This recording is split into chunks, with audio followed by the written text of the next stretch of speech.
Durante toda la semana, tuvimos una avalancha de informes y comentarios interminables sobre el memorando de entendimiento con Irán.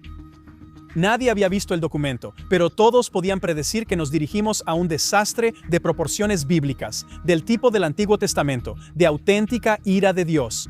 Fuego y azufre cayendo del cielo, ríos y mares hirviendo, 40 años de oscuridad, terremotos, volcanes, los muertos levantándose de sus tumbas, sacrificios humanos, perros y gatos viviendo juntos, histeria colectiva. Sí, todo eso hace una escena de película memorable. Los cazadores de Trump se estaban divirtiendo mucho. En Israel, había una creciente preocupación de que Trump estaba alejándose de todas sus declaraciones del último año. Trump es como una caja de chocolates, nunca sabes lo que te va a tocar. Y luego, el documento finalmente fue publicado y firmado el jueves. Las suposiciones se encontraron con la realidad. Entonces, ¿las predicciones estaban equivocadas? Quizá la escala bíblica de las cosas es un poco exagerada, pero no estaban equivocados. ¿O sí lo estaban? Lo voy a desglosar contigo hoy y podemos decidir juntos. Por cierto, hay una verdadera analogía bíblica con los eventos actuales, a la que llegaré al final de este episodio. Así que, durante la noche entre el miércoles y el jueves, el panorama mediático cambió por completo. El juego de las especulaciones oficialmente terminó. Mientras los comentaristas estaban ocupados en las redes sociales, prediciendo una catástrofe total o una paz total, el memorando de entendimiento fue publicado y luego firmado un día antes de lo que se había pronosticado. Donald Trump firmó el documento oficial de 14 puntos en línea en el Palacio de Versalles, de todos los lugares posibles, y eso ya podría ser una mala señal. Mientras que el presidente iraní Masoud Pezeshkian lo firmó en Teherán. Así que el juego de las especulaciones se terminó. Ahora, Oriente Medio está en una cuenta regresiva de 60 días. Los puntos principales del acuerdo son los siguientes. Primero, los combates se detienen de inmediato en todos los frentes, incluida la guerra en Líbano. Segundo, el bloqueo naval de Estados Unidos se levanta en 30 días e Irán tiene que abrir completamente el estrecho de Hormuz, permitiendo el envío seguro y libre de peajes. Tercero, Irán acordó por escrito que nunca desarrollará ni comprará un arma nuclear y tiene que diluir su uranio altamente enriquecido bajo supervisión de la ONU. Un aspecto importante es que todos los acuerdos están sujetos a un control financiero. Estados Unidos está otorgando exenciones inmediatas para que Irán pueda empezar a vender petróleo crudo de nuevo. Pero no están recibiendo un alivio total de las sanciones. Eso sigue secuestrado. El texto establece explícitamente que la eliminación permanente de las sanciones solo ocurrirá si Irán completa los acuerdos nucleares finales en los próximos 60 días.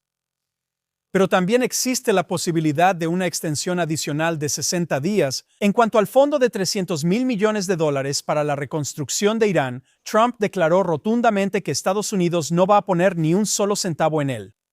El dinero, sin embargo, vendrá de los estados del Golfo y de activos congelados. ¿Qué significa realmente todo esto? Hay quienes lo llaman un amanecer histórico de paz. Y más allá de los titulares, los protagonistas clave, no están sonriendo. El presidente del Parlamento iraní ya declaró que no se puede confiar en Estados Unidos, y ahí, el dedo de los iraníes sigue en el gatillo. Y Trump, él dejó en claro que si Irán viola un solo término durante esta ventana de 60 días, los va a bombardear sin piedad. Ese es el tipo de lenguaje que nos gusta escuchar. A diferencia de una película o de los medios o los reportes de los medios, en la vida real existen los hechos. A simple vista, y comparado con la retórica que se ha escuchado desde el inicio de la guerra, no se ve bien. Israel obviamente no está satisfecho con las circunstancias. Y el gobierno de Israel dejó en claro que no es signatario y no se comprometerá con las condiciones mientras Hezbollah continúe violando el fuego actual. Lo más fácil en este momento sería difundir evaluaciones deprimentes y sombrías, algunas de las cuales son deliberadas para causar división y fricción entre los conservadores en Estados Unidos y también meter una cuña entre la administración de Estados Unidos e Israel. No es casualidad, por cierto, que Megyn Kelly haya desafiado al vicepresidente Vance con declaraciones de un reportero israelí, Inoon Mangal del Canal 14, de quien ella afirmó que es un portavoz de Netanyahu. Absolutamente absurdo. Ella nunca había oído hablar de él antes. Esto le fue proporcionado por un periodista israelí de izquierda porque son los únicos que dirían algo así, ya que tienen interés en causar conflictos y debilitar a Netanyahu. Es fácil informar o comentar cuando nadie te hace responsable. No requiere ningún esfuerzo mirar la pantalla y predecir un desastre total. Una y otra vez en mi podcast mencioné cómo nosotros en Occidente estamos programados para la satisfacción inmediata. Así que la sociedad moderna no tiene ninguna paciencia para maniobras estratégicas que tardan en dar fruto. Muchos están expresando una decepción extrema, haciendo que la gente sienta que de alguna manera Trump nos ha traicionado.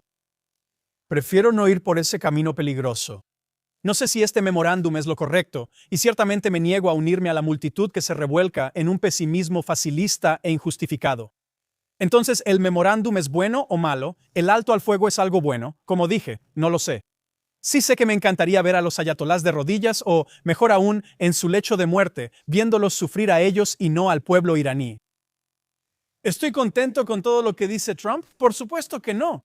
Lo que dijo en Francia esta semana sobre Israel y Líbano y cómo piensa que el líder terrorista de ISIS, ahora jefe de Siria, manejaría mejor la situación, es repulsivo. Ahora, no estoy contento con la forma en que Israel se ha manejado con Líbano y con Hezbollah. Deberían haber podido hacer este trabajo más rápido. Simplemente sigue y sigue para siempre. Y cuando eso pasa, proyecta una imagen negativa sobre el tema de fondo, y ese es el acuerdo con Irán. Te diré algo, Israel está luchando contra Hezbollah desde hace demasiado tiempo, y demasiadas personas están siendo asesinadas. Y no tienes que derribar un edificio de departamentos cada vez que buscas a alguien, porque hay mucha gente en esos edificios, y no todos son de Hezbollah, eso sí te lo puedo asegurar. Y le sugería a Israel que dejara que Siria se encargara de Hezbollah, porque para serte honesto, creo que ellos harían un mejor trabajo haciéndolo. Honestamente creo que, basándome en esto y en otras cosas que ha dicho durante el último año sobre Israel, él o la gente a su alrededor están expuestos o leen demasiado contenido de Haaretz o del New York Times. Y eso no es nada bueno. Pero hay muchas otras consideraciones que deben tomarse en cuenta. Solo el tiempo dirá si esto realmente cambia las reglas del juego en comparación con lo que ha sucedido en el pasado. Así que lo mejor en este momento es dar un paso atrás y ver lo que realmente está sobre la mesa.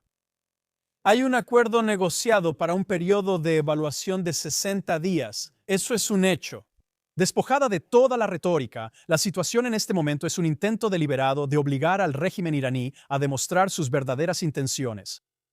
Les da una oportunidad de resolver el conflicto, pero lo hace estableciendo líneas rojas rígidas e inflexibles que están obligados a cumplir en 60 días. Es parte exactamente del mismo plan que hemos visto desarrollarse en el resto de la región desde que Hamás se adelantó al plan de Irán para destruir a Israel con el ataque del 7 de octubre. Así que mira Gaza, donde se trajo a un comité internacional para hacerse cargo y comenzar la restauración, pero bajo una condición no negociable. Hamás tenía que desarmarse por completo. Luego vino el acuerdo con el representante iraní en Líbano, Hezbollah, donde el alto al fuego exigía que Hezbollah se mantuviera al norte del río Litani y detuviera sus disparos en dirección a Israel.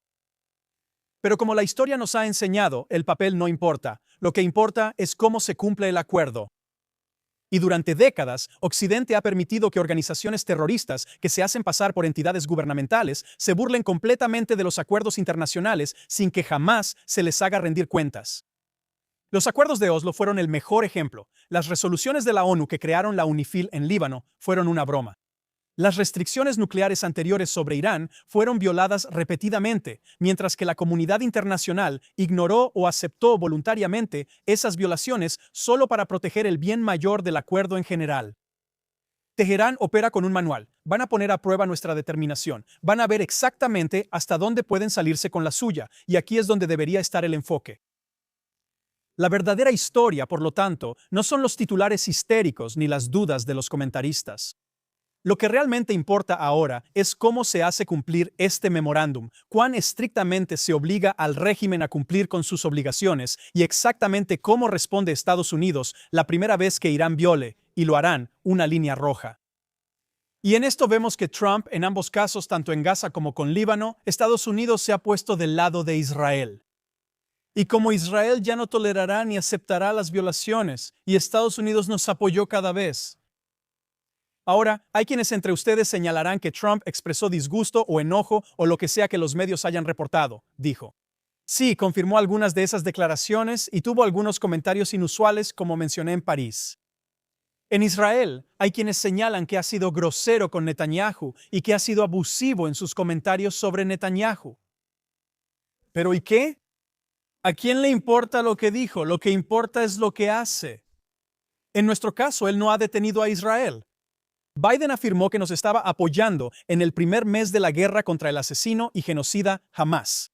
Pero luego descubrimos que su administración se negó a darle a Israel las armas necesarias no solo para luchar en nuestra guerra, sino para derrotar al enemigo, y en un caso, incluso impidió que recibiéramos armas que ya habíamos pagado.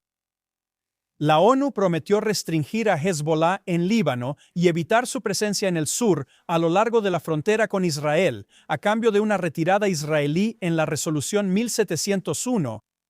Eso dijeron.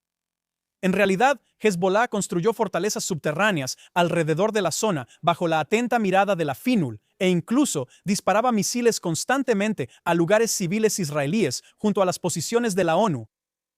La Unión Europea es garante de los acuerdos de Oslo. Está comprometida a asegurarse de que la OLP no violara los términos del acuerdo. En realidad, no solo permiten constantemente que la autoridad palestina expanda pueblos y aldeas árabes, sino que también fomentan activamente esa expansión en áreas que, según el acuerdo, deben estar dedicadas a Israel. Sin mencionar la violación básica de reconocer un Estado árabe antes de que siquiera cumplieran con sus obligaciones según los acuerdos. Y mejor ni hablemos de las organizaciones afiliadas a la ONU, como la UNRWA, que fueron creadas para mejorar la vida de los refugiados árabes de la guerra del 48 y ayudar con su educación. Mientras que en la práctica están fomentando la violencia, y al menos 100 de sus propios miembros fueron documentados ayudando en las atrocidades cometidas por los gazatíes el 7 de octubre. Ellos anuncian claramente una cosa, y luego hacen exactamente lo contrario. Trump dirá lo que tenga que decir, y nosotros en Israel haremos lo que tengamos que hacer. Así que déjenme en paz con lo que Trump está diciendo o no diciendo. La hipocresía de tantos, especialmente de los medios, es simplemente increíble. Aquellos que regañan y critican a Trump en cada momento, en cada publicación en redes sociales y en cada sílaba de lo que dice, son como Statler y Waldorf, ya sabes, la pareja de críticos gruñones en el balcón del show de los Muppets, con sus opiniones quejumbrosas, demasiado negativas y su tendencia a estar molestando a la gente constantemente. O hacen comentarios relevantes como este, y cito, ¿pesimista? No, en realidad soy optimista. Soy tan optimista que creo que las cosas están empeorando. Suena como los reportes de los medios hoy en día.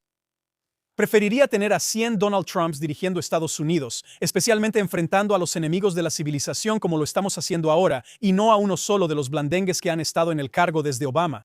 Preferiría tener una noche épica de estadounidenses celebrando el UFC 250 en el jardín de la Casa Blanca con un sobrevuelo de la mejor fuerza aérea del mundo que ver esta imagen del ejército estadounidense huyendo de Afganistán mientras abandona a las tropas y aliados estadounidenses. Por supuesto, los medios y los hipócritas de la izquierda se quejan del evento. Hay mentiras, malditas mentiras, y luego están los izquierdistas. Nunca tuvieron un problema con esto mientras sucedía en el jardín de la Casa Blanca, proyectando una imagen de unos Estados Unidos débiles, pervertidos y confundidos. No es sorprendente entonces que el expresidente Obama haya dicho esto sobre la situación en Irán. En retrospectiva, es un recordatorio de que en muchos problemas difíciles de política exterior, la idea de que simplemente podemos intimidar o bombardear para encontrar soluciones a veces puede parecer atractivo, pero la realidad es que tomarse el tiempo para explorar la diplomacia y agotar las posibilidades de llegar a acuerdos que no resuelven el 100% del problema, pero sí el 80 o 90% del problema, mientras se evita la necesidad de ir a la guerra. Pensarías que ya habríamos aprendido esa lección, pero parece que de vez en cuando tenemos que volver a aprenderla.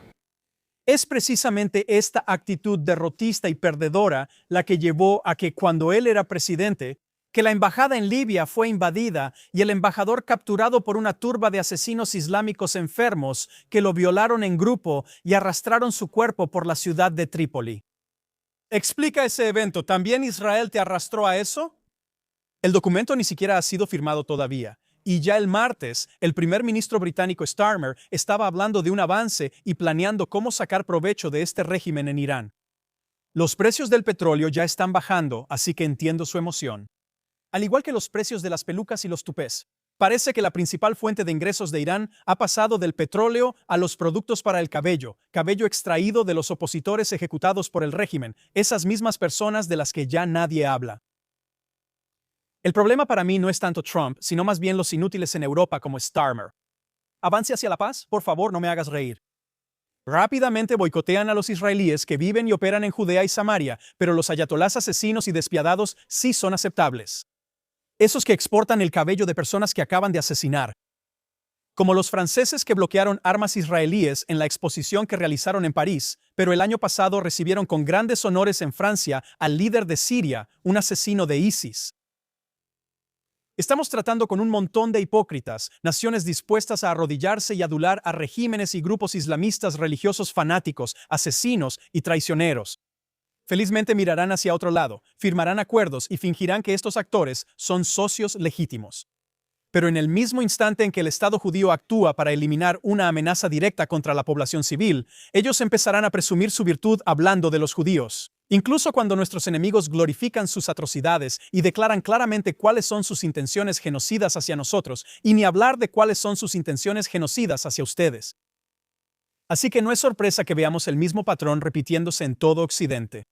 Tienes a estos imbéciles completamente despistados, alineándose de inmediato con las masas enfermas, tratando desesperadamente de mostrarle al mundo que marchan al unísono con la última narrativa de moda. La actriz Helen Mirren habló sobre Israel esta semana después de ser llamada una perra sionista malvada durante un ataque verbal que resurgió en línea. No, ella habló no para defender a Israel, sino para salvar su propio pellejo de los que la odian. Ella, y cito, dijo esto: fuerzas malignas están surgiendo en todas partes, incluso en un país como Israel. ¿Cómo es posible que repitan las acciones que les hicieron a ustedes como pueblo a otras personas?, dijo ella. Y agregó: por lo tanto, la creación de Israel fue un momento muy importante, aunque tal vez se hizo de una manera completamente equivocada, en el lugar equivocado. ¿Dónde quieres que tengamos el país, tonto?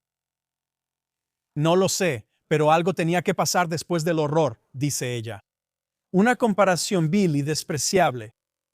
¿De quiénes está hablando? Son nuestros hijos e hijas, cobarde y asqueroso, vil británico.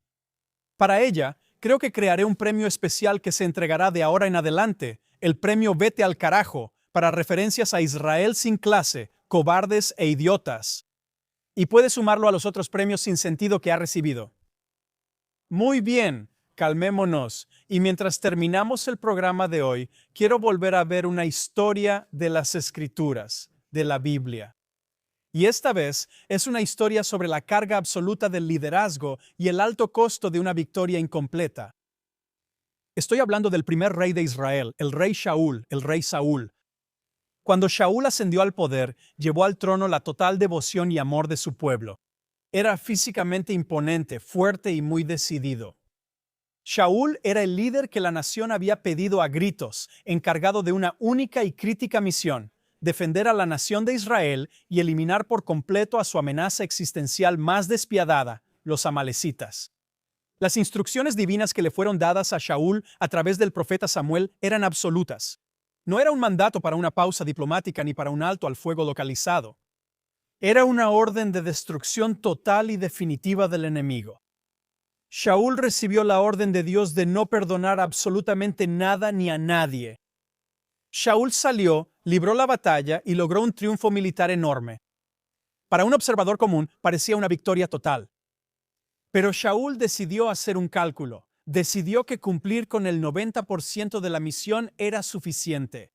Shaul perdonó al rey Agag, el gobernante de los amalecitas, junto con los mejores bienes y el ganado del enemigo. Eligió ceder en lugar de completar la misión.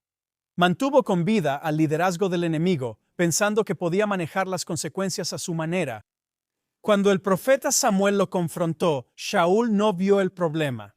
Declaró con orgullo: he cumplido la misión. Ahora, como todo gran líder, tenía sus defectos. Los líderes son humanos después de todo. El problema es cuando esos defectos te llevan a fallar en una instrucción divina clara.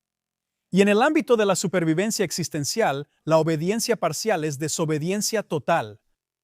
Al no eliminar completamente la amenaza cuando tuvo la oportunidad, al elegir no cumplir una misión que le fue asignada por Dios, Shaul perdió su legitimidad para gobernar. La corona fue arrancada de su linaje en ese mismo momento. Aún peor, la historia entonces nos revela la verdadera tragedia de esta victoria incompleta. Siglos después, fue un descendiente directo de ese mismo rey Agag que fue perdonado, un hombre llamado Hamán, quien se levantó en un intento de genocidio total contra el pueblo judío, esta vez en Persia. La amenaza que quedó viva en la generación de Saúl se convirtió en una máquina de destrucción para la siguiente generación. La historia no tolera las medias tintas. Nos enseña que cuando te enfrentas al mal, a un adversario brutal y homicida, cualquier victoria que no sea total es simplemente una invitación para que tus descendientes luchen la misma guerra mañana. Los dejaré sacar sus propias conclusiones sobre esto. Piénsenlo de cara a este fin de semana. Soy Daniel Simán, gracias por acompañarme hoy. Acompáñenme de nuevo la próxima vez en Straight Up desde los estudios de JNS TV en Jerusalén, la capital interna del pueblo judío en Israel.